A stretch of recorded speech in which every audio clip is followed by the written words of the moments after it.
I have lots to talk about here, but I also, because I've got you and your particular expertise, I want to talk to you about Russia and Ukraine. On Friday, Russia launched the largest number of drones and missiles into Kyiv and other Ukrainian cities since the beginning of the war. And this is right after Donald Trump had a long call, probably an hour-long call with Vladimir Putin the day before. Interestingly, Donald Trump had a remarkably self-aware moment when asked by a reporter about how much his call accomplished. Let's listen to that. We had a call. It was a pretty long call. We talked about a lot of things, including Iran. And we also talked about, as you know, the war with Ukraine. And I'm not happy about that. I'm not happy. Did you have any progress with him on a deal with Ukraine? Do you feel like you made any progress with him? No, I didn't make any progress with him today at all. No, I didn't make any progress with him at all, nor has he since the day he won the election, nor has he since the day he took office. And yet he said he can end that war in 24 hours, and he said probably before I become president. Right. This is one of many lies that Donald Trump told during the course of his campaign. And understand why this lie is important. Because part of why people sort of on the fence voted for Trump is because they're like, well, you know, we do have too many wars. And he says he's going to stop them. The debt and the deficit, they are a problem. And he says he's going to fix it.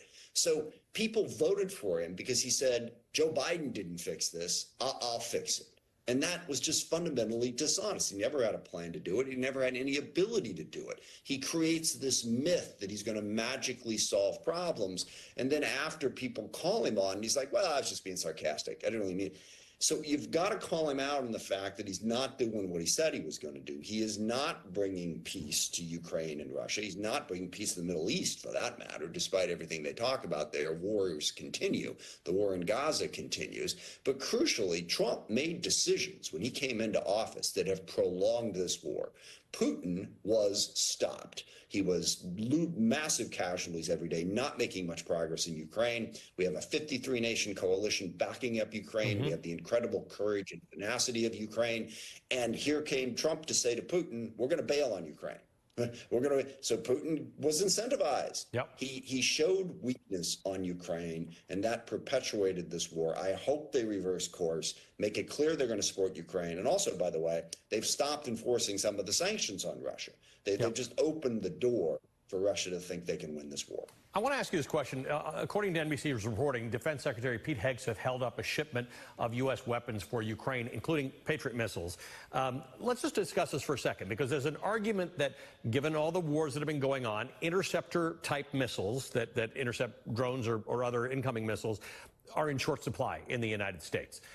Talk to me about this, because the interceptor missiles are the thing that have prevented Russia from controlling the skies over Ukraine. Well, how should we think about this as America? Because those missiles, those interceptors come from us.